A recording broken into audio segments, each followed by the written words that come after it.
शुभ सकाळ मंडळीनो. जेव्हा कोकण आपला झाला.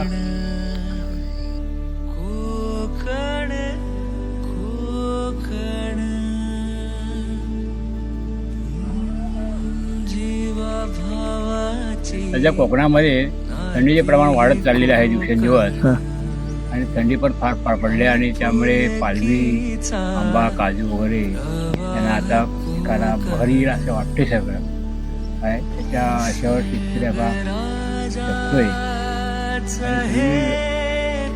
खूप झाडी निर्माण झालेली आहे, त्याच्यामुळे जंगली जनावरांचं फार प्रादुर्भाव वाढलेला आहे जवळजवळ. इकडे सगळे शेतकरी वर्ग आहे असल्यामुळे कोण दोनच प्रत्येकाच्या घरामध्ये माणसं असल्यामुळे जंगली प्राण्यांचा प्रादुर्भाव जास्त आहे. बाकी सगळं काही व्यवस्थित चाललेलं आहे. इकडे हवा दमट मस्त गोड आणि चार वयातल्या लोकांना जरा बरं वाटतं इकडे आपल्या ठिकाणी.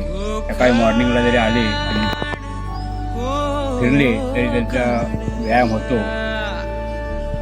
बस एवढं सांगून